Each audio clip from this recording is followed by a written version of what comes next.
संसद के मानसून सत्र के दौरान लोकसभा में एंटी पेपर लीक बिल पर चर्चा के बीच नेता प्रतिपक्ष राहुल गांधी के एक बयान ने राजनीतिक माहौल गर्मा दिया। अपने भाषण में उन्होंने ऐसा कुछ कह दिया, जिन शब्दों का इस्तेमाल किया, जिसके बाद सत्ता पक्ष के सांसदों ने तीखा विरोध जताया। हंगामे के बीच लोकसभा अध्यक्ष को हस्तक्षेप भी करना पड़ा। बाद में इन शब्दों को सदन की कार्रवाई से हटा दिया गया है। क्या है पूरा मामला, जानने के लिए वीडियो के अंत तक बने रहिए। क्या कुछ राहुल गांधी ने ऐसा संसद में कह दिया। नमस्कार, एक न्यूज़ 24 देख रहे हैं आप, मैं हूं अफसर ब्यूटी। राहुल गांधी ने अपने संबोधन में कहा कि समाज में कुछ ऐसे लोग होते हैं जिन्हें लगता है कि उन्हें हर विषय का पूरा ज्ञान है। उनके अनुसार ऐसे लोग दूसरों की बात सुनने के बजाय खुद को हमेशा सही मानते हैं और यही सोच उन्हें गलत दिशा में ले जाती है।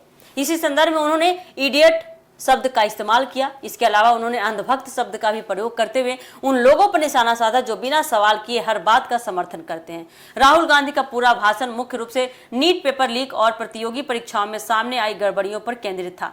उन्होंने कहा कि लाखों छात्रों का भविष्य दांव पर लगा है और सरकार इस गंभीर मुद्दे पर प्रभावी कार्रवाई करने में विफल रही है। उन्होंने आरोप लगाया कि परीक्षा में धांधली के खिलाफ आवाज उठाने वाले छात्रों के साथ सख्ती की गई, जबकि उनकी मांगों को गंभीरता से सुना जाना चाहिए था।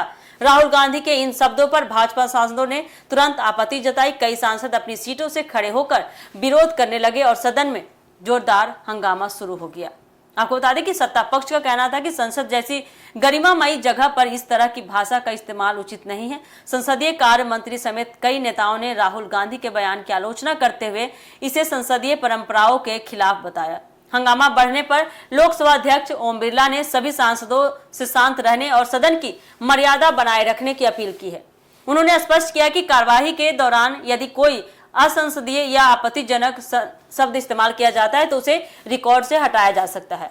इसके बाद अध्यक्ष के निर्देश पर इडियट और अंधभक्त शब्दों को लोकसभा की आधिकारिक कार्यवाही से हटा दिया गया।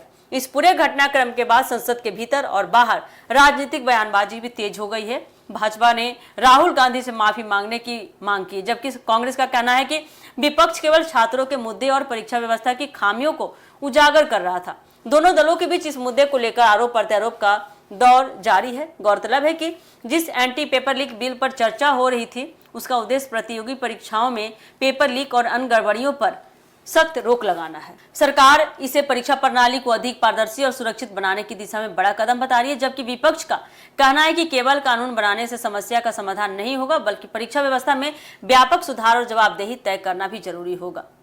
तो ये थी अब तक की अपडेट। फिलहाल के लिए दीजिएगा इजाजत। धन्यवाद।